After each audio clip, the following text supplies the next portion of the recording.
Bonjour, shalom, assalamu alaikum. À la technique, Michel Kokou Vitogbe Tomega et Géraud Dakucha qui s'apprête à mettre l'émission en ligne. Déjà, cette émission pour laquelle nous accueillons les confrères Gadiel Tchonyadi de Santé et Éducation. Bonjour. Bonjour à tous les auditeurs qui nous écoutent.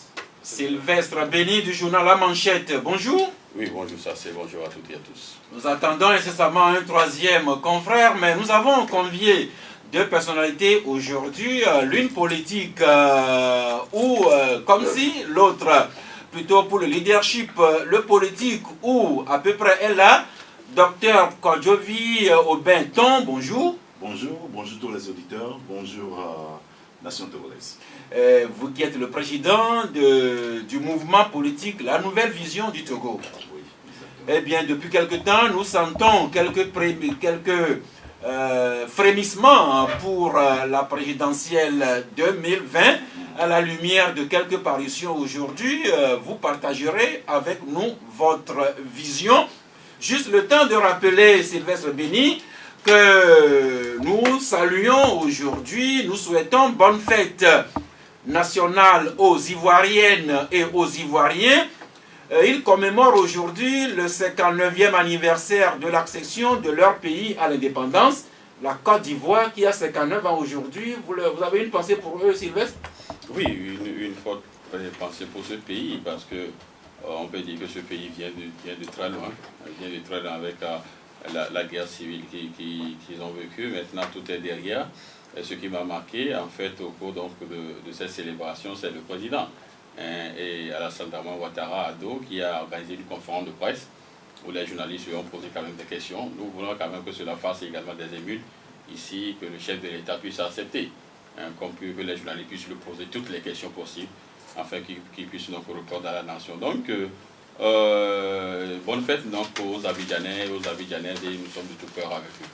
Mais il n'y a pas que des Abidjanais en Côte d'Ivoire. Il y a des Bois-Kélois, des Korogoyens, des Yamoussoukrois, des Fercé, voilà. Dougou, il y a tellement donc, de communautés là, mais c'est ce qui fait également leur richesse culturelle. Donc on salue fortement ce pays. Merci. Un journaliste ne peut jamais évoquer un sujet sans une pique. C'est ce que Sylvestre Béni vient de faire pour rappeler que, à la veille de la fête de l'indépendance, le président Alassane Ouattara, il a reçu des journalistes avec qui il a eu une discussion à bâton rompu. Et Sylvestre, vous souhaitez que ce que Ouattara fait là-bas puisse se répercuter dans d'autres pays, dont le Togo. Merci beaucoup de l'avoir dit. Eh bien, la pensée du jour que nous tirons de l'œuvre du philosophe Arthur Schopenhauer, qui a écrit, je cite, « Toute vérité franchit 3 étapes. D'abord, cette vérité est ridiculisée. Ensuite, elle subit une forte opposition. Puis, elle est considérée comme ayant toujours été une évidence. » Nous allons essayer de dire nos vérités à la lumière des parutions de ce jour. Et nous allons parler de la politique, notamment les frémissements que nous sentons pour la présidentielle 2020. Nous allons parler encore de nos routes et de ce débat sur les allégations de détournement qui reviennent dans les journaux ici et là. Nous allons en parler. Et si notre invité vient, nous allons parler également de cette session de formation en leadership qui se profile à l'horizon. Mais nous allons parler, bien naturellement, santé, n'est-ce pas, Gadiel Tchonyadi? Santé, avant tout. Eh bien, commençons par cet article à la page 3 qui doit intéresser les parents. Il se peut que quand nous avons un bébé, cet enfant accuse un retard dans le langage, ou bien nous pouvons noter quelques troubles de langage chez l'enfant. Alors, un article bien pédagogique, et Gadiel, vous commencez par attirer l'attention des parents que nous sommes. Il est important que les parents restent attentifs afin d'aider leur enfant dans son apprentissage et de détecter à temps d'éventuels troubles de langage. Tout à fait, vous savez, ça, le langage, c'est un acte qui s'acquiert, c'est pas forcément mécanique. Et tout enfant qui naît doit commencer par écouter ses parents, doit commencer par articuler des mots. Voilà, donc apprendre le langage.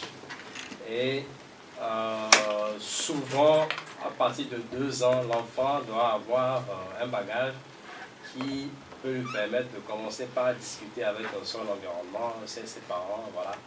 Mais si, à partir de 2 ans, l'enfant n'arrive pas à articuler les mots, on sent une certaine difficulté, on peut même faire la comparaison entre cet enfant et un autre qui est né avec lui la même année, alors là, on parle de retard. Mais au-delà de 5 ans, si l'enfant ne bouge pas encore, n'arrive pas à ouvrir la bouche, n'arrive pas à prononcer 2 mots, là on parle de trouble et il faut commencer par s'inquiéter. Alors, à partir de quel âge les parents devraient commencer à s'inquiéter? Bon, vous savez, par rapport à ce que le spécialiste a dit dans l'article, quand cela persiste au-delà de 5 ans, là c'est un trouble, il se pourrait que là, je ne vais même pas conseiller les parents d'attendre 5 ans. Déjà, à partir de 2 ans, si l'enfant n'arrive pas à le faire, il faut voir un spécialiste. Il va donner des conseils. Alors maintenant, ce qui est important, c'est au niveau des causes.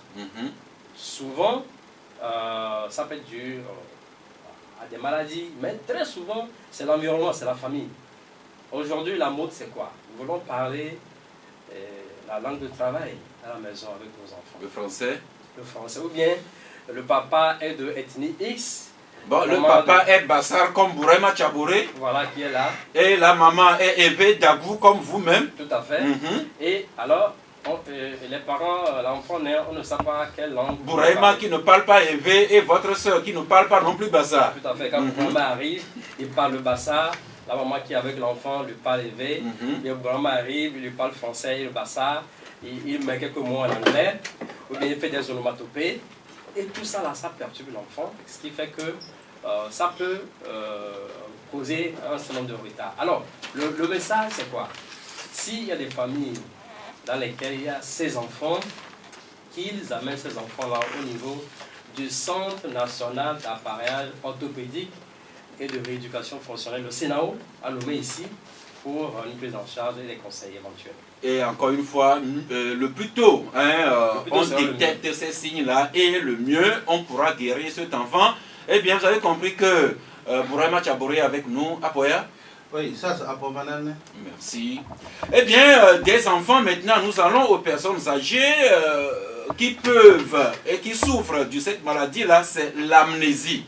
Et l'amnésie, comme vous en parlez, c'est cette pathologie qui consiste en une perte partielle ou totale de la mémoire, le fait de ne pas être, ou bien de ne plus être capable de se remémorer certains faits, ni de mémoriser de nouvelles informations.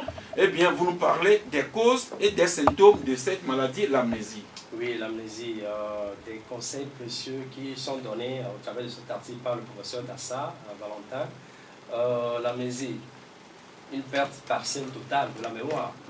Alors, cela peut arriver par rapport à ce nombre de maladies ou bien des événements à forte émotion qui peuvent survenir.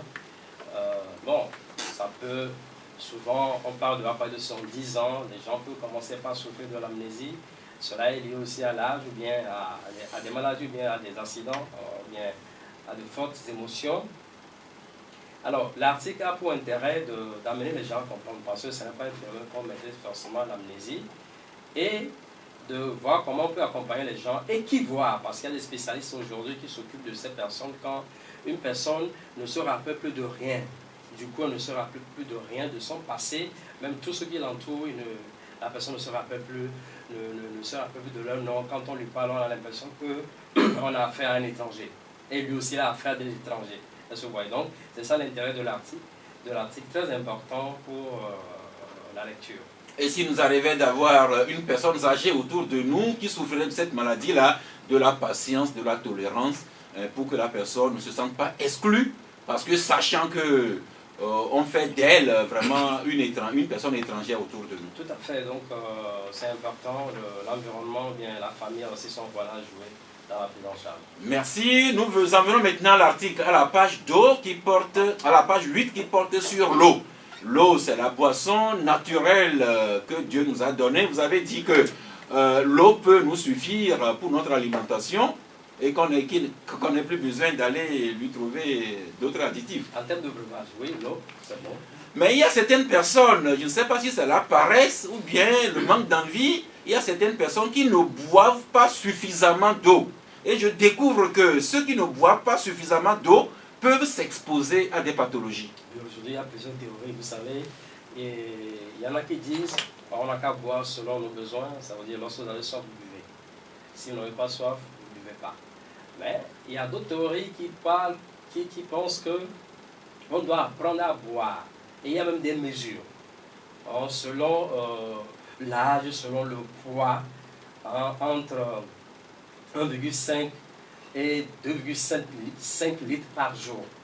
On doit apprendre à boire parce que l'organisme en a besoin. L'eau dans l'organisme joue un rôle important. Vous voyez.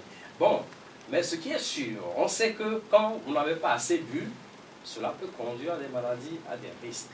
Et c'est ça l'intérêt de l'article d'aujourd'hui. Eh bien, ceux qui ne boivent pas suffisamment d'eau peuvent s'exposer à des crampes, à une constipation, même à des maux de tête, parce que le cerveau peut se trouver mal oxygéné, ou encore des calculs urinaires, et les sels minéraux peuvent s'accumuler sans eau dans le sang, ou encore cela peut même induire des troubles neurologiques, et même des risques de chute, ou encore des cystites, les bactéries qui ne sont pas évacuées par le sang, et encore, ce que je trouve de nouveau, des problèmes, ne pas boire suffisamment d'eau peut même conduire à des problèmes de la colonne vertébrale, notamment chez les femmes enceintes.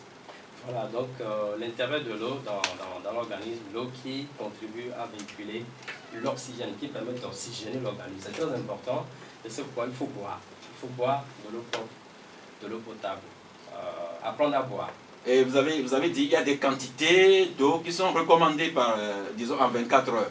Oui, vous savez, aujourd'hui, le conseil le plus usuel, c'est de prendre au moins 2 verres d'eau dès le réveil, au matin, avant de commencer par vaquer à ses occupations. Cela relance l'organisme par rapport à ses fonctionnalités. Merci. Cet article, on doit le lire et s'instruire positivement. D'un liquide, l'eau, nous passons à un autre liquide, ou bien d'autres liquides, l'alcool.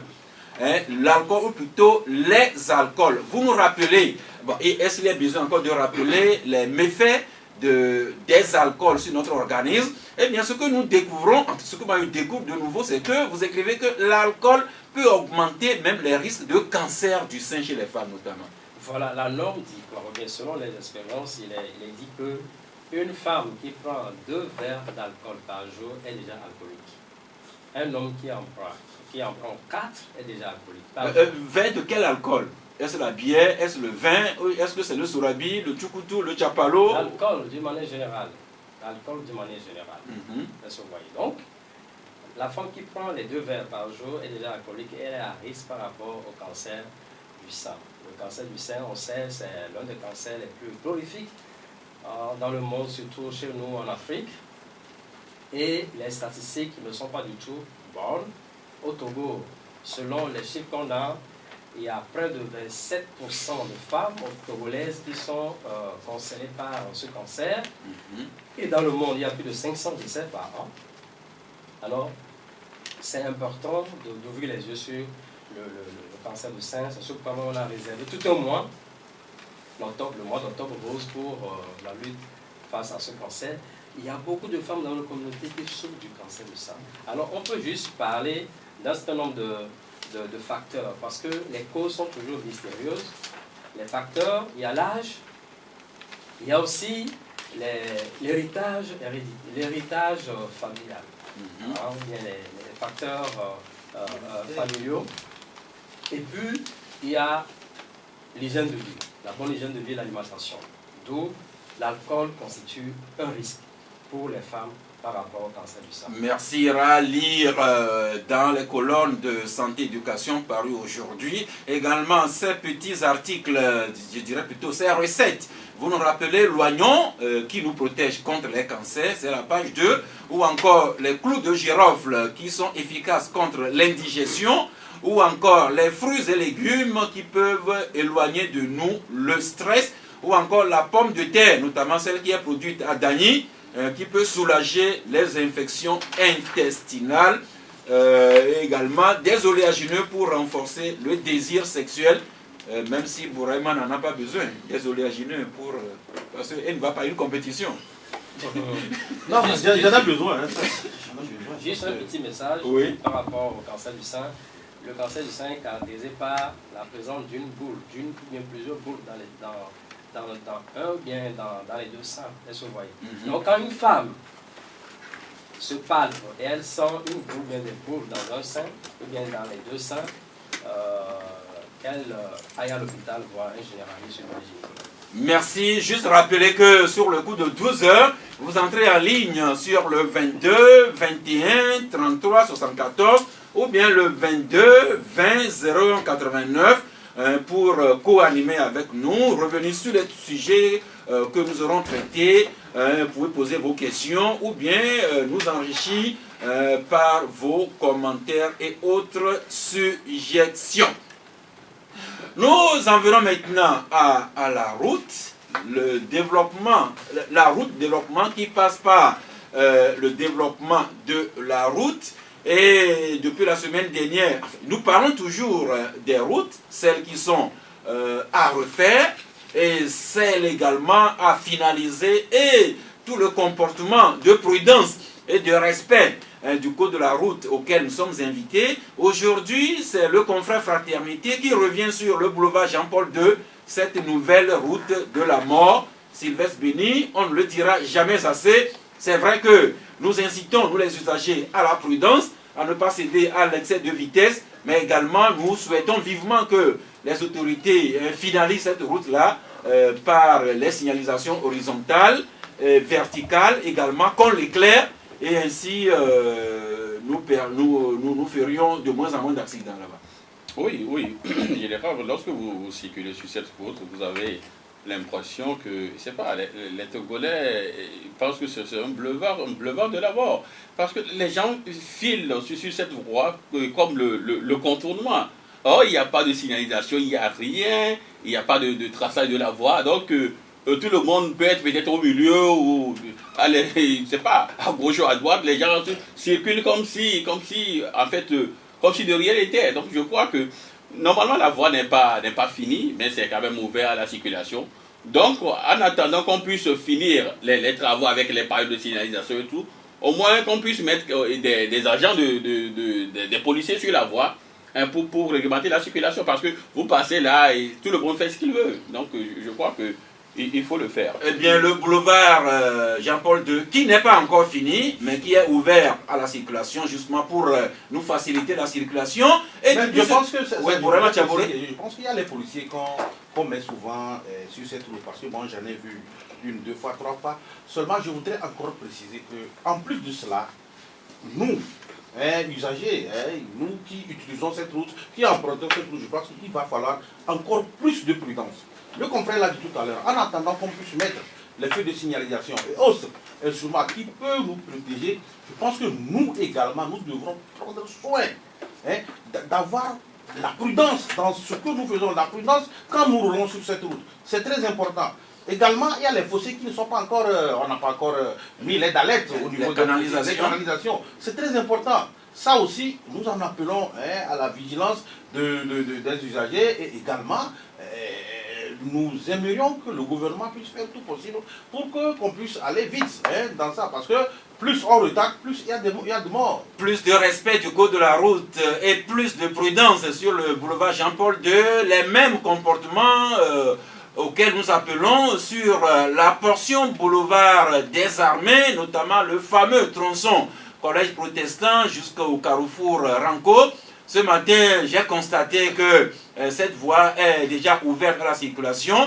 Et hier, nous avons vu comment une délégation conduite par la ministre en charge d'infrastructure qui a visité le chantier, Bourema Tchaboré, c'est une rue dont nous parlons souvent aussi. Et au terme de sa visite hier, la ministre était très admirative à l'endroit de la société à qui cette portion de rue est confiée. Oui, je crois qu'il faut d'abord féliciter la société en question. Je vais parler de MNS Group qui a eu à faire ces travaux en un temps record. C'est vrai qu'à un moment donné, il y avait eu des intempéries qui l'empêchaient d'évoluer, mais je crois que avec l'engouement et la mise en œuvre, ou bien l'engagement des acteurs, je veux parler bien, des techniciens qui sont là, cette route aujourd'hui a été ouverte, et puis ce qu'on voulait, ça a été fait. La rue est là, vous vous rappelez, nous n'allons pas revenir sur ce qui avait fait et ce qui avait bloqué en quelque sorte l'évolution de cette route. Aujourd'hui, ça va être une fierté pour les riverains, une fierté pour nous qui empruntons cette route, une fierté pour la population de Lomé, et c'est très bien. Moi je dis une chose, faisons toujours confiance, et ça il faut féliciter le gouvernement aujourd'hui qui fait confiance à nos entreprises aujourd'hui, nos entreprises, je vais parler des entreprises locales qui font un bon travail. C'est vrai qu'il reste encore du travail à faire, mais aujourd'hui, je pense que ces entreprises sont en train de démontrer par là qu'on peut leur faire confiance. Et Midnight Sun, je vais parler du MNS Group, a eu à le démontrer, non seulement au niveau du boulevard des Armées, mais également il y a Nous allons y venir, mais Sylvestre Béni, j'avoue que moi-même, je n'ai pas emprunté la portion là ce matin, mais j'ai constaté que...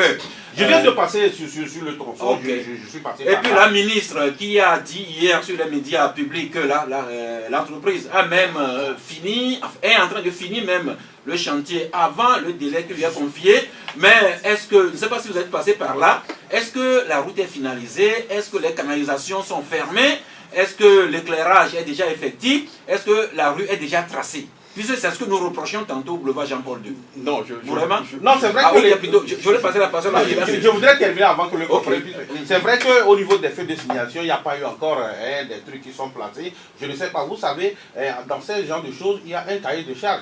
Je ne sais pas si au niveau du cahier de charge, c'est l'entreprise qui a pris en charge la reconstruction de cette route, qui doit également prendre soin à ce que les feux de signalisation puissent être mis. Mais je crois que, comme tu l'as dit, le temps réparti pour pouvoir finaliser cette route n'est pas encore à terme, et on espère que jusqu'à ce que le temps ne puisse arriver, tout va être ok. Sinon, moi je venais d'emprunter cette route, elle a été ouverte, les gens circulent normalement, et je crois qu'ils doivent rester encore quelques petits réglages à faire, et c'est tout à fait normal. Eh bien Sylvestre, vivement que ces réglages-là soient faits à temps, que les signalisations aussi bien horizontales que verticales, que les canalisations soient bien bouchées, pour que nous ne venions pas dans les jours à venir à déplorer des accidents comme nous venons de le faire sur le boulevard Jean-Paul II. Oui, c'est important. Moi, je ne peux qu'apprécier cette voie lorsque nous serons en session pluvieuse. Parce que c'est généralement en temps de pluie que cette voie devient pratiquement, si vous permettez peut-être la répétition de la tautologie, devient pratiquement impraticable. Donc, voyez, notamment le carrefour de Badago. Donc, on attend au moment donc, de la saison pour mieux apprécier. Mais, bon, pour l'heure, lorsque vous circulez sur la voie, vous verrez bon, que ça donne en fait un aperçu de ce qui a été bien fait. Mais on verra dans les jours à venir, surtout au niveau donc, des canalisations. Je crois qu'il y a encore beaucoup de choses qui restent à faire, hein, les signalisations et autres. Je ne sais pas si c'est, comme l'a dit le confrère ici, c'est contenu dans leur cahier de charge et autres. Mais on verra d'ici peu, surtout lors de la réception de l'ouvrage. Et là, on saura mieux apprécier. Justement, il faudrait préciser que hier, ce qui s'est fait, c'est une visite. Ce n'est pas encore la réception. Donc, il faudrait attendre qu'il y ait une réception d'abord, technique, avant de pouvoir voir ce qu'il y a le plus. C'est au niveau de la réception technique qu'on fait encore d'autres remarques. Mais vous savez, vraiment, nous les citoyens lambda, nous ne sommes pas toujours au courant de ces langages. Justement, c'est pourquoi on a parlé du moment où la voie est ouverte, le citoyen lambda peut penser que c'est fini. Encore une fois, que la finalisation se fasse dans le meilleur terme, et puis nous continuerons à nous exhorter au respect du code de la route. Mais un petit mot toujours sur l'entreprise MNS Group. Le week-end dernier, j'ai suivi un reportage du RFI avec ce même groupe qui a travaillé sur les châteaux d'eau, notamment dans la localité à Déticopé. Là, c'est RFI qui a fait son reportage sur la sûreté. Et aujourd'hui, de MNS Group, vous parlez un peu de cette société en BTP.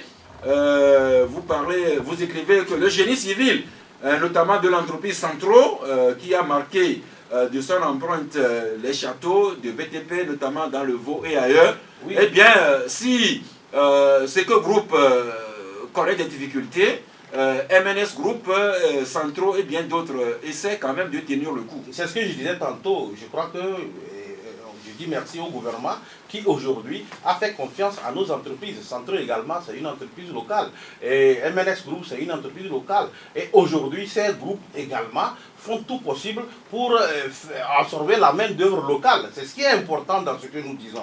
Donc, si cette confiance est là, et que également ces entreprises font un effort pour évoluer, lorsque je parle d'évoluer, c'est de mettre en place les infrastructures nécessaires pour répondre au niveau, au marché qu'on leur offre. Je crois qu'il y a de quoi s'en féliciter pour dire que bravo quand même à nos entreprises locales. Mais il y a encore du travail à faire, comme je l'ai dit tantôt, parce que comparé à d'autres entreprises de la sous-région, ce n'est pas encore ça. Mais les efforts qui sont faits, je crois qu'il faut apprécier ces entreprises. Centro a fait un bon travail au niveau de Vaud, au niveau de Lavé, avec la construction des châteaux d'eau. Bravo également Centro pour cela. Merci. Nous prenons acte de ce groupe Centro et les autres fonds, mais il faut souhaiter que toute la transparence ait été au rendez-vous dans les conditions d'attribution des marchés à ces sociétés-là, et que les travaux continuent à être faits dans le temps et avec la qualité. Parce que si jamais il y a des enfants dans les placards, la même presse qui prend acte aujourd'hui retournera dans ces placards-là pour nous faire voir. Sylvestre Béni. Oui, je crois que ça c'est important. Nous serons toujours regardants au niveau donc, de l'attribution des marchés. Mais je vais quand même profiter de l'occasion pour souhaiter que le gouvernement puisse également prendre un certain nombre de mesures pour ne serait-ce que redorer le blason de SECO. Parce que c'est également... Il faudra d'abord ressusciter ce SECO, parce que quand on nous dit de consommer local ou de valoriser les entreprises locales, je crois que SECO également est une entreprise qui a fait tant pour ce pays. Maintenant que du moins l'entreprise est en difficulté, je crois que nous ne voulons pas peut-être aller en cœur dans les détails, mais il faudrait qu'à un moment donné, qu'on puisse également ressusciter ce groupe-là, parce que ce groupe a tant absorbé donc du moins la main-d'œuvre. Aujourd'hui, tous ces jeunes-là sont encore sur le carreau, donc il faudrait qu'on pense nécessairement à cela et ressusciter ce groupe. Ce que le confrère dit, excusez ça, ce que le confrère dit, c'est très important, parce que vous avez vu, ailleurs, dans d'autres pays, lorsque des entreprises sont en difficulté, il y a l'État quand même qui leur vient en aide. Nous n'allons pas aller en profondeur sur ce qui a l'affaire SECO ou autre, mais nous pensons que SECO, à un moment donné, a eu à absorber la main-d'œuvre locale qui a permis à nos frères, à nos sœurs et autres, quand même, d'avoir quelque chose. Donc, si le gouvernement fait quelque chose, je crois que c'est une bonne chose. Merci, c'est important de le rappeler, puisque nous suivons régulièrement comment le gouvernement français se porte toujours au secours des groupes français en difficulté, et même le pays champion du libéralisme économique avec Donald Trump se bat tous les jours pour préserver la part de marché aux entreprises américaines. Nous souhaitons vivement que, dans le respect de la légalité et de toutes les conventions, que le tissu industriel national également puisse être préservé et promu. Docteur Ton, vous qui pilotez le mouvement politique Nouvelle Vision, nous avons parlé un peu de ces travaux de BTP, notamment les marchés publics qu'exécutent ces entreprises. Mais nous avons également rappelé, nous les usagers, aux vertus du code de la route de la prudence. Et c'est des choses, ce sont des thèmes qui vous sont chers à Nouvelle Vision, Docteur Ton. Oui, bien sûr, quand nous parlons d'un pays développé, d'un pays en voie de développement ou bien d'un pays émergé, il faudrait coûte que coûte prendre soin de ces différents éléments. Et j'ai beaucoup aimé les commentaires de mes frères. Je ne pense pas qu'on doit encore revenir sur ça. Mais en résumé, dire qu'il est important à chaque citoyen de jouer sa part, d'être prudent. Il est aussi important à l'État de toujours évaluer le risque en mettant le temps à contribution et également la légalité, l'équité dans l'octroi du marché et en fin de compte l'évaluation de nos projets. Je crois que les 4 éléments sont des éléments très importants, nous qui au fait s'alignent avec notre démarche de toujours se battre pour l'équité, se battre pour le bien-être du peuple togolais, se battre pour les entreprises qui créent de l'emploi pour nos concitoyens et aussi évaluer, ajuster pour que le rendement, l'efficacité soit au rendez-vous. Merci. Donc, les marchés publics qui doivent être exécutés dans les règles de l'art et dans les délais, cela induit une gestion efficace des ressources nationales. Et nous revenons sur cette affaire qui a défrayé la chronique ces derniers temps, savoir ces agents de l'Office togolais des recettes qui avaient été confondus courant 2015 de détournement de la bagatelle somme de 17 milliards de francs CFA. Ils ont été jugés entre-temps par la Cour d'appel qui siégeait en assise. Le verdict, c'est 7 ans de prison et ces 5 individus devront restituer les 17 milliards de francs CFA dont ils sont accusés. Et nous continuons avec les publications d'un journal, notamment l'Indépendant Express, qui depuis 2-3 semaines s'invite dans les couloirs de la CET et également de la direction des transports routiers et ferroviaires. Ce journal qui trouve, qui dit trouver des choses pas claires dans ces sociétés. Et Sylvestre Béni, votre journal vous intéressez à cette affaire-là aussi. La preuve, je vois à la page 3 de votre parution, la manchette, affaire de détournement de fonds à la direction des transports routiers et ferroviaires. Qu'avez-vous trouvé au cours de vos investigations à la DTRF, Sylvestre Béni? Oui, il faut dire que c'est en fait un dossier que nous avons quand même fait sur cette affaire-là. Vous savez, la semaine dernière, l'affaire de détournement a quand même fait le sugar de la presse locale. Et fidèle donc à notre tradition de ne pas être dans la précipitation ou de faire de la précipitation, nous avons quand même pris du temps pour investiguer, savoir les tenants et les aboutissants donc, de cette affaire. Donc, brièvement, comme le journal est sur le marché, je dis que en fait, cette affaire remonte en 2015. En 2015, il s'est fait que la DTRF, c'est-à-dire la Direction des Transports Routiers et Ferroviaires, a organisé 2 opérations foraines, c'est-à-dire du 1er décembre 2014 au 6 février 2015 et du 5 mai au 7 septembre 2015. Donc, les fonds générés donc, par ces opérations, il y a le montant total est de, je vais voir un peu dans mon papier, de 3 millions et 369 680 000 francs CFA. Et là, une partie donc, de ce montant a été versée donc, à la RDI. RDI, en fait, c'est l'organe en charge donc, des fonds générés par la DTRF. Mais il y a une partie, c'est-à-dire une partie de ce montant-là qui a été retenue par la société, ne serait-ce pour faire des travaux sur le site, la construction, c'est-à-dire être dans les réformes, l'aménagement et autres. Mais il s'est fait que, pourquoi cette rétention a été faite? Il s'est fait que depuis l'arrivée en 2013 donc, du directeur, les fonds générés... Le directeur donc les fonds générés ils ont en fait 2 lignes de versement, soit le Trésor public, soit la RDI que je viens d'évoquer. Donc à chaque fois que les fonds sont envoyés donc, au niveau de la RDI, si la direction demande à faire un certain nombre de travaux, il y a souvent eu des blocages, c'est-à-dire il y a des motifs que du moins la RDI avance pour ne pas faire de décaissement.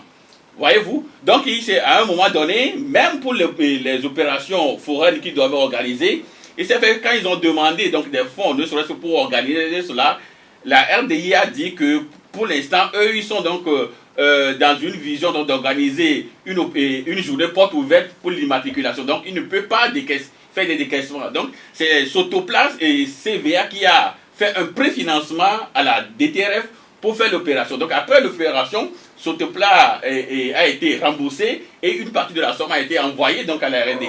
L'autre est consacré donc, à faire des travaux et tout ça, comme je viens de le dire. Et après l'affaire, lorsqu'on parle de détournement, il y a d'abord un premier élément qui a agi, c'est-à-dire l'inspection générale d'État qui s'est saisie donc du dossier, qui a demandé quand même des comptes à la DTRF pour voir comment est-ce que cette rétention, ces fonds ont été utilisés. Et dans nos investigations, il s'est fait qu'ils ont prouvé cela pièce par pièce, la manière dont ces fonds ont été utilisés. Et il y a un deuxième élément qui est entré en jeu, c'est-à-dire le SRI, le service de renseignement. Bon, la nouvelle appellation, c'est le SRIC. Donc, qui a également investigué la STU, qui a également produit son rapport et qui a conclu le dossier. Mais il y a quelques jours, à Pucia, c'est également... l'autorité en lutte contre, disons, la corruption et les crimes assimilés. Voilà. qui également s'est saisi donc de l'affaire et qui a envoyé un courrier donc à la DTRF, notamment au directeur de comparer pour des échanges.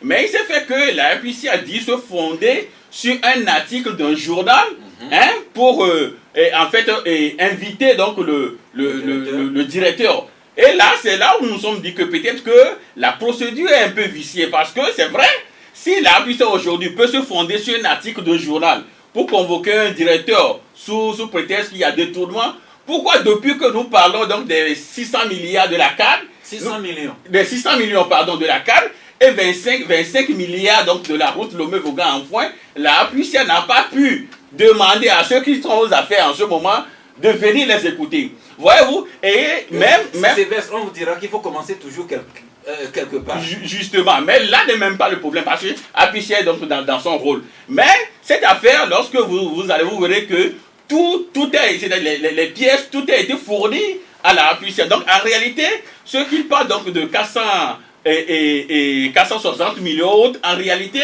même le montant de la rétention est de l'ordre de 218 630 000. Voyez-vous, donc tout ce qui est, toutes les spéculations où on parle de 460 millions, on parle de tout ça, en réalité, ce n'est pas en fait le montant réel. Et là, ce montant, c'est-à-dire cette rétention, a été expliqué avec des pièces. Donc, ceux qui auront nos colonnes ce matin, parce que le journal est sur le marché, vous verrez des détails, parce que l'affaire, il y a une rubrique, une partie dans le journal, nous avons parlé donc de l'affaire en chiffres. Vous verrez les chiffres, vous verrez les dates et tout ce qui concerne donc cette affaire de détournement. Merci. Pourrais-moi juste rappeler que c'est une affaire vieille déjà de 4-5 ans. Et je me rappelle que des journaux comme Liberté, je crois même l'Alternative et Vox Populi sont revenus souvent dans leurs publications. Nous avons également appris que c'est une affaire qui se serait transportée jusqu'à la présidence de la République, que les renseignements généraux ont écouté les protagonistes. Le dernier en date, c'est la APRUSIA qui a écouté le directeur Akboukwé. Il faut souhaiter que ces instances qui sont intéressées à cette affaire-là se prononcent pour que la polémique soit éteinte une fois pour de bon. Justement, c'est ce que j'allais dire. J'allais dire que nous devrions en principe attendre que APRUSIA puisse nous dire, parce que jusqu'à preuve du contraire, c'est que le monsieur Akboukwé a été convoqué et il a présenté, on lui a demandé de présenter ce qu'il en est par rapport au problème, et il l'a fait. Il n'y a pas encore eu d'incrimination, il n'y a rien. Donc je pense qu'au niveau de la presse, apparemment, c'est comme on en fait trop. C'est comme si aujourd'hui... la presse n'en fait jamais assez. Non, ce que je voudrais dire, c'est comme si aujourd'hui, le responsable comment dirais-je, des transports ferroviaires est déjà sous les verrous. C'est comme ça, en fait, c'est comme ça on présente la chose, et c'est ce qui fait qu'au niveau de l'opinion, vous savez, nous sommes au Togo, quand il y a de ces informations, allez, ça prend, et puis, allez, c'est comme une traîneau de poudre, et les gens pensent qu'aujourd'hui, M. Akboukwé est sous les verrous. Pour le moment, ce n'est pas encore ça. Dans ce genre de choses, il faut attendre qu'une conclusion soit tirée et qu'on nous dit si, effectivement, celui qui est incriminé, si les faits sont avérés, là, nous pouvons en dire. Mais ce qui est sûr, c'est qu'il y a des cas, dans plusieurs sociétés, il y a des gens de ce genre de cas que la presse dénonce, et il faudrait également que l'institution qui est mise en place pour pouvoir vérifier si, vrai ou faux, il y a de la corruption et lutter contre les crimes, je crois que l'institution doit aller au-delà de ce qu'on voit. Parce qu'il y a des sociétés qui sont là, il y a d'autres structures qui sont là, où l'institution devrait en principe travailler, comme l'a dit le confrère, pour qu'on puisse ressortir la vérité. C'est de cela qu'il s'agit. Merci. Voilà cet épisode que nous débattons aujourd'hui avec la publication de la manchette sur le sujet, affaire détournement de fonds à la DTRF. Voici en réalité ce qu'il faut savoir. Lorsqu'un confrère ouvrira un nouvel épisode par professionnalisme, nous y reviendrons. Maintenant, nous embrayons sur la politique. Sylvestre Béni et Bourema Tchaboré, notre invité, Dr Ton. Nous sommes en pleine campagne pour les élections partielles des conseils municipaux dans 5 préfectures, mais les journaux n'en parlent pas beaucoup. La raison, est-ce que c'est parce que ces communes ne se situent pas dans le Grand Lomé? Non, ce n'est pas ça, c'est parce que peut-être que c'est partiel et puis il y a certains journaux, certains confrères qui en ont fait cas également, Bon, vous savez, nous sommes dans le domaine des médias. Si un sujet ne t'intéresse pas, alors là, tu biffes. Mais je pense qu'il y a la campagne qui se déroule normalement. Nous avons des informations. Si vous allez également sur les réseaux sociaux, les sites également, vous verrez que la campagne se déroule normalement. On prie que ça continue de la sorte et que vraiment le 15, nos conseillers... Oui, nos Non, conseillers... vous voyez comme ce sont des élections partielles, donc la presse en parle partiellement. Merci beaucoup. Et un auditeur qui dit que ces élections partielles ne sont d'aucun enjeu, c'est pourquoi lui me dit qu'il ne s'y intéresse pas. Mais docteur Ton, est-ce que votre mouvement politique Nouvelle Vision, est-ce que vous auriez positionné des candidats dans ces communes Oti Sud, Ave, Bassar, Zio également, même s'il n'y a pas toujours les détails. Alors, est-ce que le mouvement Nouvelle Vision a ou aurait positionné des candidats dans ces communes? Non, depuis le début des élections, depuis les législatives jusqu'à la date d'aujourd'hui, nous avons bel et bien expliqué la démarche de la Nouvelle Vision. Numéro 1, Nouvelle Vision n'est pas un parti politique. Et partant de là, émanant de la société civile, ne peut légalement présenter en son nom des candidats. Il peut y avoir des membres de Nouvelle Vision, ou des gens qui partagent la Nouvelle Vision, qui sont membres. Et Nouvelle Vision, quand même, au point numéro 2, ne s'est pas resté en marge, même s'il ne présente pas officiellement aucun candidat. On a dit ça à plusieurs reprises sur les médias, que nous nous sommes mis disponibles à apporter nos soutiens à tout candidat, peu importe leur parti, leurs appartenances politiques. Et nous l'avons fait, que ce soit d'une manière technique, partiellement financière et autres. Nous avons apporté nos soutiens. Et au point 3, apporter également des soutiens à la population qui est appelée à voter pour qu'ils puissent comprendre, pour que chacun de nous puisse comprendre les enjeux du vote et savoir pourquoi nous votons et pour quel programme nous devons voter. Donc pour le ZIO et autres, c'est la même chose, c'est toujours... Donc Nouvelle Vision n'a pas officiellement de candidat pour les municipales, comme vous n'aviez pas de candidat pour les élections législatives du 20 décembre. Mais il se dit beaucoup que vous-même, le président de Nouvelle Vision, que vous êtes ou bien que vous seriez candidat à l'élection présidentielle 2020. J'étais avec un ami commun à vous et à moi qui disait que il semble que vous êtes même le premier candidat officiellement déclaré pour la présidentielle 2020. Oui. Depuis décembre 2016, j'ai annoncé mon intention pour la magistrature suprême au Togo de 2020. Donc, et puis ce n'est pas par le biais d'un parti politique obligatoirement qu'on peut être candidat. Et donc je me présenterai en tant qu'un candidat du peuple, un candidat de toute la nation togolaise, un candidat... Alors est-ce que c'est encore une intention ou bien cette intention s'affirme moi je suis là, je suis retourné définitivement au pays, je crois en ce que je fais. Non seulement je serai candidat en 2020, mais je serai président en 2020. Pardon? Non seulement je serai candidat, mais je serai président en 2020.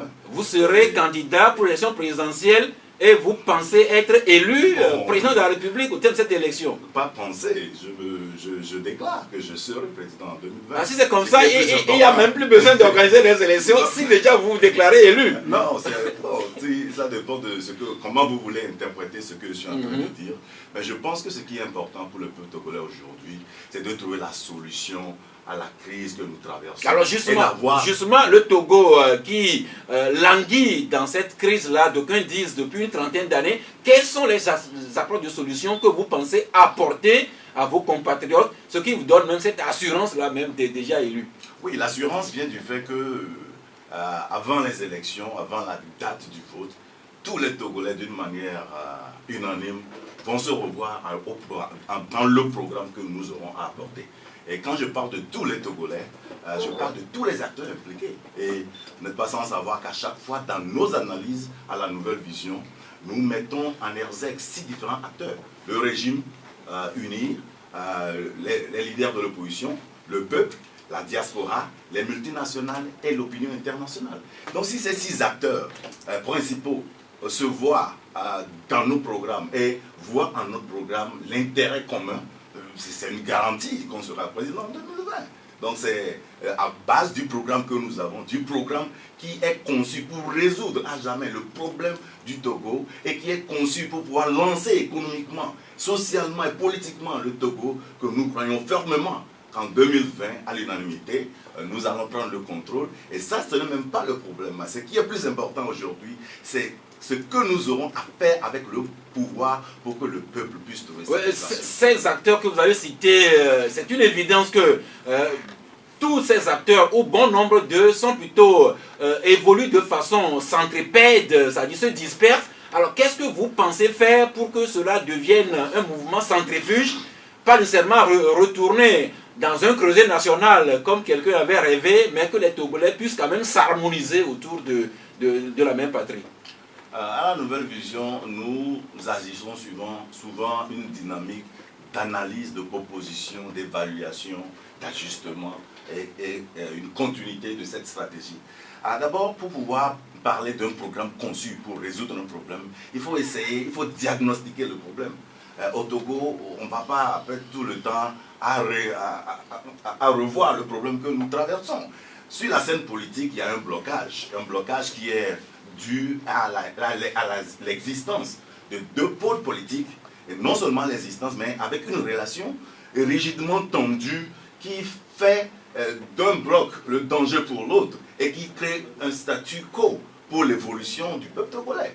Alors, ce qui se passe, c'est qu'il y a une multiplicité des partis politiques, et vous allez voir que dans ces partis politiques, il y a plusieurs jeunes qui sont en refuge. Et quelle est la raison? Parce qu'ils sont à la recherche du bien-être, du mieux-être. Aujourd'hui, ce que nous apportons, c'est une nouvelle dynamique qui sera la solution identitaire, la solution unique à tous ces jeunes qui se réfugient dans ces partis politiques, et à une dynamique qui n'est plus axée sur le combat entre des hommes, mais des combats des idéologies. Aujourd'hui, nous appelons la jeunesse togolaise, nous appelons les acteurs politiques, le régime, les multinationales et l'opinion internationale à plutôt revoir nos programmes, un programme d'État qui permettra au Togo de se relancer. Donc, si les leaders de l'opposition aujourd'hui voient leurs intérêts dans le programme que nous proposons, si le régime partant voit son intérêt dans le régime, dans le programme et tous les autres acteurs, c'est une conviction qu'en 2020, tout le monde fera du programme un programme national de tout le pays et va s'embrasser, va s'engager pour que le Togo puisse être économiquement... Docteur Ton, vous êtes très productif, je dirais même très volubile sur les réseaux sociaux.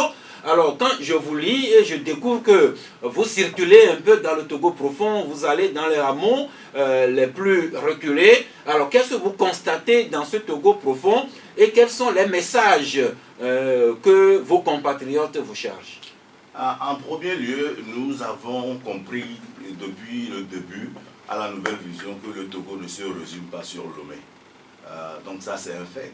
Oui, la preuve, il y a aussi Bassari, même Kabou, chez vraiment Tchakouré. Donc nous avons aussi compris que quand nous venons, nous apportons une vision. Le porteur d'une vision porte le squelette, les grandes orientations.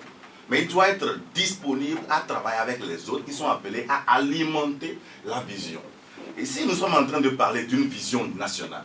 Bon, comment parler d'une vision nationale, d'une grande orientation nationale, sans pour autant impliquer chaque citoyen? Donc il est important pour nous, à la nouvelle vision, d'aller vers cette population et de leur faire part de la grande vision que nous avons et de donner l'opportunité à chacun d'eux d'habiller cette vision. Donc le message est clair.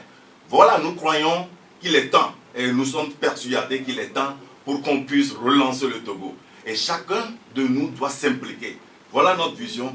Quel problème avez-vous dans votre communauté et comment ensemble nous pourrons trouver solution à ça pour qu'on puisse faire de notre programme un programme où chaque Togolais, chaque citoyen, chaque maman au marché, chaque paysan, chaque étudiant en fin de formation à la recherche de boulot, chacun de ces acteurs se retrouve dedans. Donc c'est ce qui fait que nous nous déplaçons vers la population à la base, nous les formons, nous les transformons, parce qu'il est important que nous reconnaissions que le changement de mentalité doit suivre le changement physique que nous proposons pour que la relance économique soit Merci effective. vraiment Tchakouré, vous écoutez notre invité avec intérêt et attention. C'est vrai, je l'ai écouté avec intérêt et attention, et puis j'ai apprécié un certain nombre de ces développements. Seulement, moi, j'ai quelques inquiétudes par rapport à la nouvelle vision. C'est vrai, il a parlé d'acteurs ici, il a parlé des blocs. J'estime qu'il comprend que le pays aujourd'hui est sous l'effet de 2 blocs. Il a dit lui-même. Mais aujourd'hui, qu'est-ce qu'il fait? Quelles sont ses relations avec les acteurs, les principaux acteurs de ces 2 blocs? Parce qu'il estime qu'il devrait amener ces principaux acteurs à adhérer à sa nouvelle vision. Est-ce qu'il attend que ces principaux acteurs viennent à lui, ou bien lui-même il a engagé une démarche vers ces acteurs? Ça, c'est un.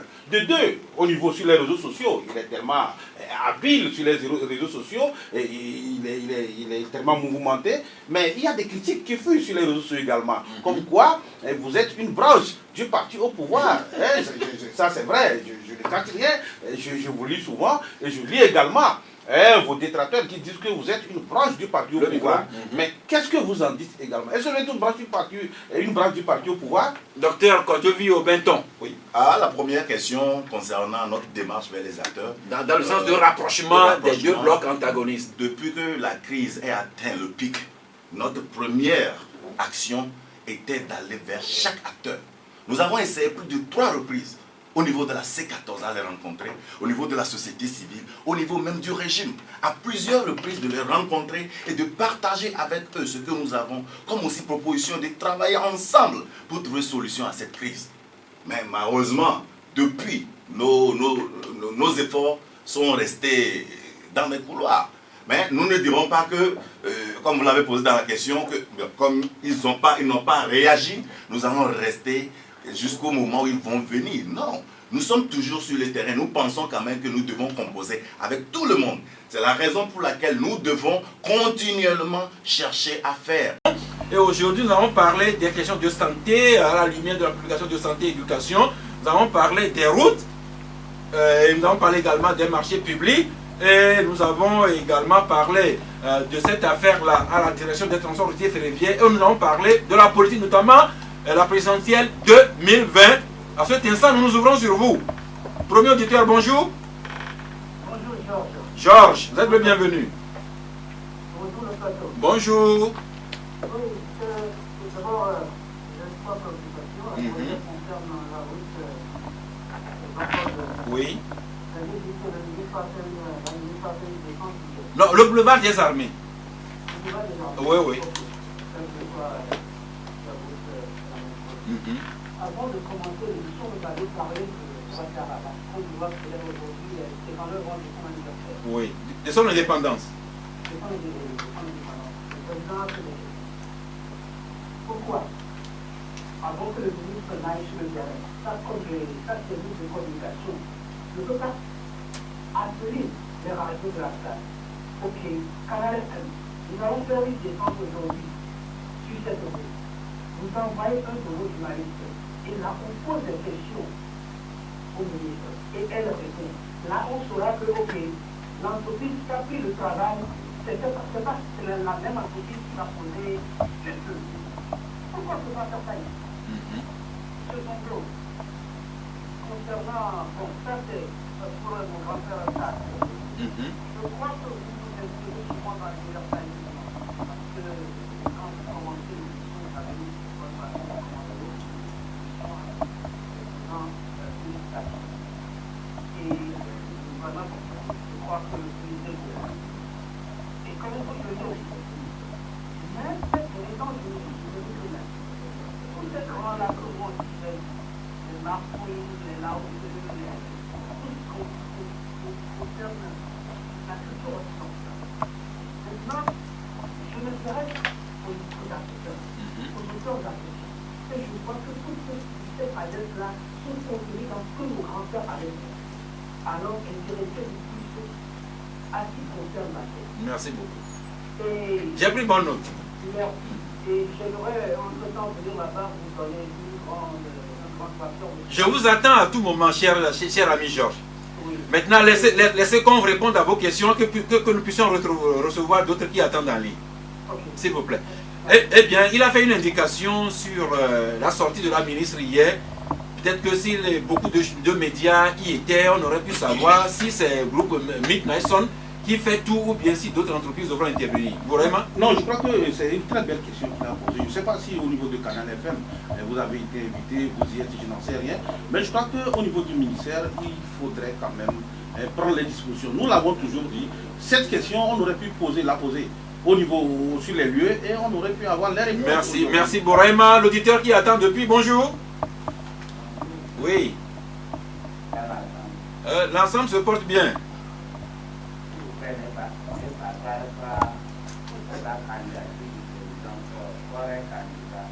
Ah bon?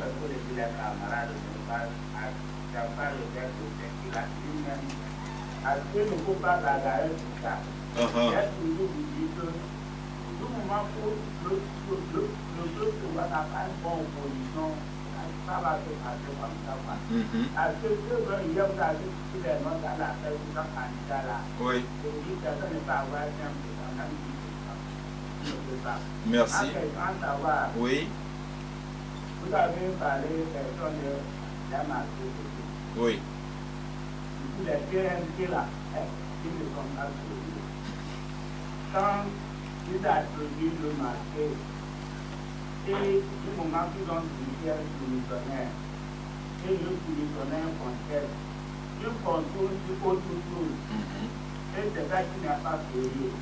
Par exemple, quand un entrepreneur peut dire non, donc on lui fait des travaux de lancer par quelles conditions, à base de ça qu'on l'a éliminé. Et ils ont publié ça dans le journal, là sous le plan. Quand le soumissionnaire contacte son soumissionnaire, le contexte à vous remplir la condition maintenant, il lui retrouve que non, c'est pas le contexte à vous, merci. Nous allons revenir prochainement sur la problématique même des marchés publics. Oui. Le premier, c'est ça qui passe. Du moment où on a publié un journal officiel comme quoi c'est le conducteur des travaux qui n'est pas la condition, c'est ça qu'on va juger. Et du moment que le soumissionnaire constate non, le projet de travaux qu'on fait la condition maintenant, on l'appelle au téléphone, non, c'est pas ça. Merci. C'est un oui. Il prend des discussions sur les PRP, marqué prix les PRP là, il doit les marquer pour les pourcentages. Merci. Nous allons revenir sur ça, mais c'est monsieur Ali Baba. Ali Baba. Merci beaucoup. Alors, Sylvestre Béni, notre ami, nous demande de ne pas nous bagarrer sur la candidature de Faure Gnassingbé. C'est déjà fait, selon lui. Ah oui, c'est son opinion. Moi, je recommande les opinions des uns des autres. Merci beaucoup. L'auditeur suivant, bonjour. Bonjour à vous. Autre question? Docteur Torella. Oui, je suis là. Nous avons des prix. Tout à l'heure, vous avez eu les journalistes qui parlent de 300 parce que nous avons eu après, c'est tout bien. Tantôt, vous avez assisté, c'est tout bien. Tantôt, c'est 600 millions. Tout ça là, c'est l'argent des populations. Ici, est-ce qu'on peut? Je pense que vous rentrez encore dans la même erreur. Vous ne réglez pas le problème.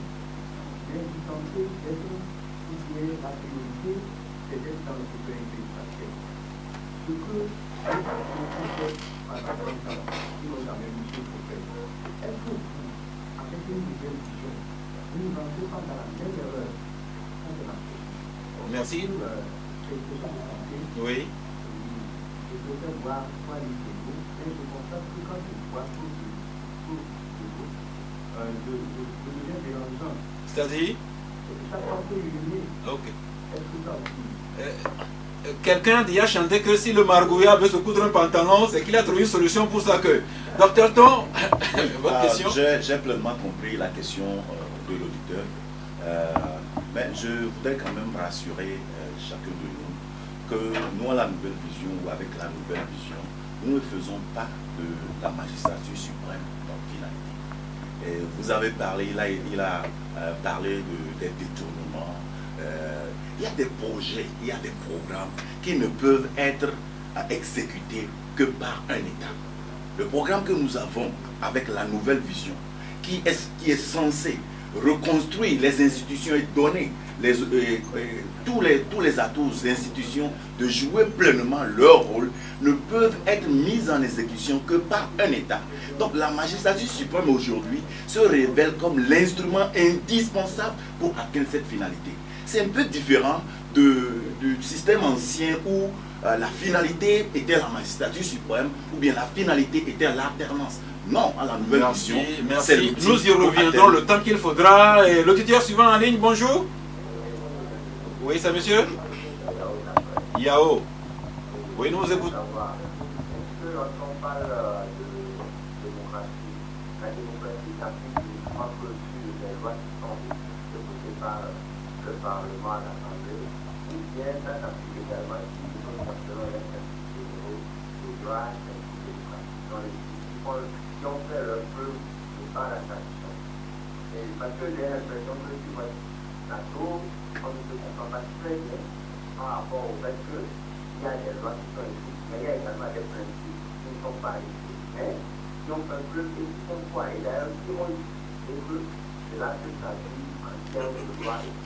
Alors, la démocratie, ça fait quoi exactement? Une fois que la loi, aussi des principes qui sont titulaires et qui ont permis de faire fonctionner la démocratie. Merci, Sylvestre. Non, ce que l'auditeur dit, je crois qu'on doit également comprendre ça. Vous savez, en droit, il y a des lois, mais il y a également une jurisprudence qui devient force de loi.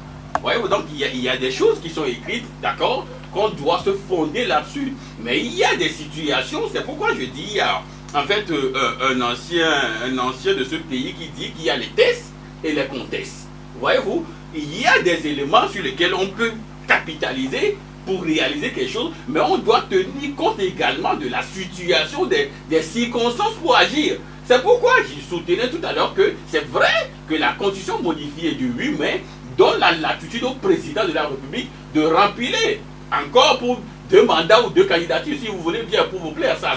Mais sauf que si l'homme a même dit, déjà déclaré sur l'antenne de Deutsche Welle, que pour que la démocratie progresse, il faut véritablement qu'on fasse 2 ou 3 mandats. Donc le bon sens voudrait bien qu'il respecte sa parole et qu'il agisse.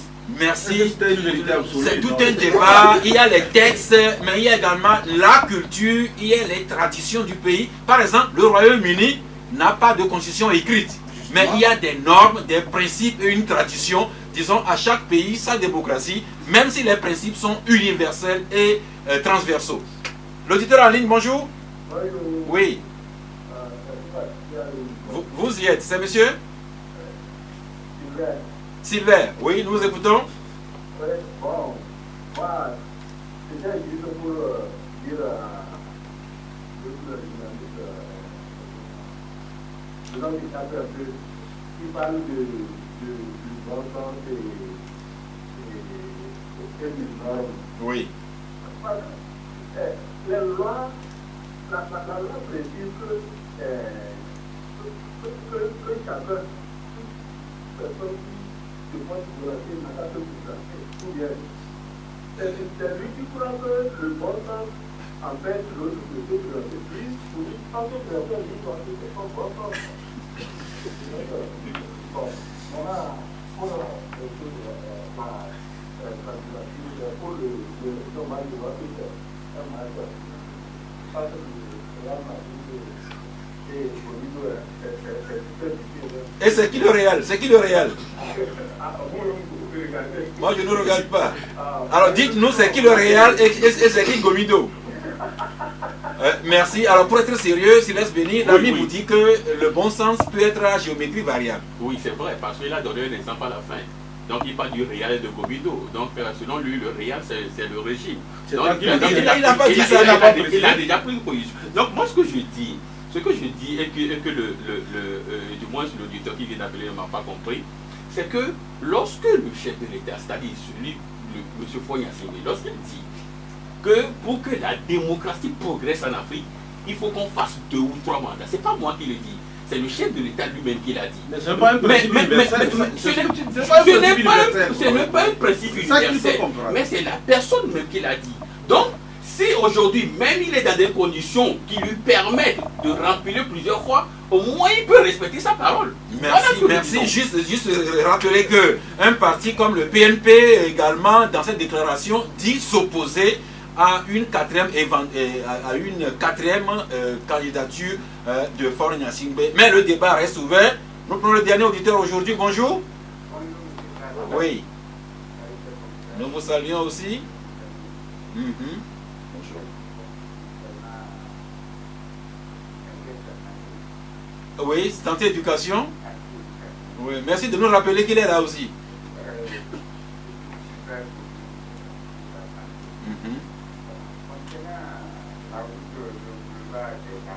Oui.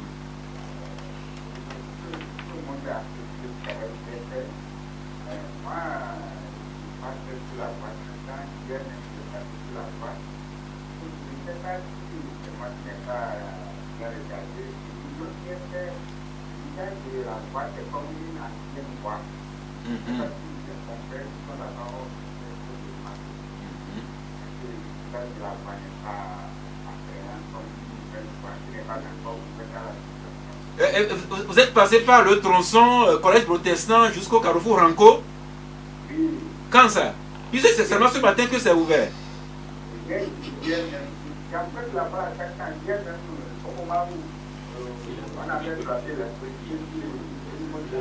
Oui.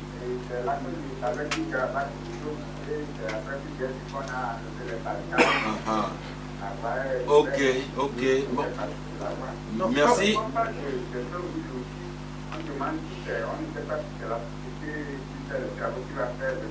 Oui.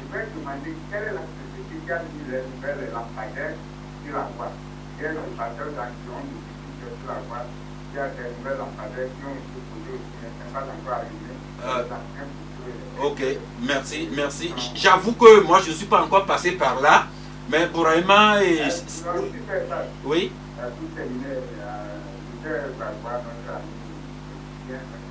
Oui. Oui. Tous les acteurs, y compris ceux qui voient dans sa vision, dans son programme, donc il est le président de 2020. Oui. Est-ce qu'on n'a pas un Alberto qui l'a dit, celui qui sera le président en 2015, après sur la phase du Merci. Docteur Ton va vous répondre, mais rapidement, sur la qualité des travaux. Par rapport à la qualité de la route, nous avons dit exactement au cours sur ce point que la visite qui est faite hier, en fait, c'était une visite du ministre. Ce n'est pas encore la réception technique. Il y a une réception technique où on va relever les manquements qui sont sur les routes éventuellement et permettre à l'entreprise de finaliser. Mais c'est une visite du ministre pour voir l'état d'avancement des lieux. S'il y a encore d'autres choses, je suis sûr. D'ailleurs, le délai imparti pour rendre les travaux n'est pas encore arrivé. Donc on sous-entend qu'il y a encore des choses à faire qui vont être faites. Donc c'est comme ça que je Merci. Docteur Ton. Oui, justement, au niveau pour le dernier intervenant, je dirais que les premiers hommes qui ont été sur la Lune n'ont pas été les premiers qui ont tenté. Mais ça n'a pas empêché d'autres de continuer à essayer pour y arriver. Donc j'apprécie beaucoup le travail que Alberto Olimpio avait fait, mais ça ne m'empêche pas de devenir président en 2020. Vous réitérez. Oui, je vous rappelle que la bande de cette émission sera là et en 2020, nous allons vous la rejouer. Il n'y a pas de problème. Merci beaucoup. Je vais écouter ça avec gratitude à la Eh bien, les techniciens, vous sauvegardez bien la bande de l'émission de ce jour. Maintenant, je vais revenir sur le point que M. Sylvestre est en train d'annoncer concernant ce qui a été dit par le président de la République Tu es venu? Non, oui, de 2 ou 3 mandats pour faire évoluer la démocratie. Ce qui est important dans nos analyses, nous devons toujours commencer en essayant de savoir quelle est la finalité de l'action de l'homme. Aujourd'hui, est-ce que le 4e mandat de M. Faure Gnassingbé serait dans la posture ou bien dans une finalité de faire évoluer une démocratie, ou bien c'est de pouvoir maintenir le pouvoir parce qu'il y a obligation de maintenir pour pouvoir donner, comment dire, se protéger. Mais la finalité peut changer les donnes. oui, il pourrait dire que 2 ou au plus 3, faire évoluer la démocratie. Mais aujourd'hui, moi, je pense que le régime en partance a 2 préoccupations. La peur du lendemain et la peur de perdre privilège. Donc, si ça devient la finalité et que nous ne trouvons pas solution à cette finalité, nous allons passer par les tests et revoir la même situation, le même scénario à chaque fois. Donc, ce qui nous rassure aujourd'hui, et quand nous déclarons qu'en 2020, on le fera, ce n'est pas parce que nous croyons hommes forts, mais c'est parce que nous croyons qu'on a un programme dans lequel chacun d'eux trouvera solution. Merci, merci. Le débat reste ouvert. Ce débat même qui va continuer cet après-midi au village du Bénin. C'est à 15 h que notre compatriote Koumtchan Siangou, qui vit à Paris, exposera ou bien fera la dédicace de son essai intitulé « De l'apprentissage démocratique, une méthode du changement au Togo ». Donc l'œuvre sera exposée et discutée cet après-midi à 15 h au village du Bénin. Les politiciens ou les apprentis politiciens, les journalistes devront aller là pour en savoir davantage. Mais nous disons merci à Dr Ton et nous le rappelons que nous allons tout faire pour sauvegarder les déclarations qu'il a faites aujourd'hui. Et en 2020, nous allons les lui rappeler. Mais d'ici là, vos cartons de fin d'émission avec Gadiel Tchonyadji. Oui, avant, j'aimerais répondre à l'auditeur qui a parlé de quoi de l'eau.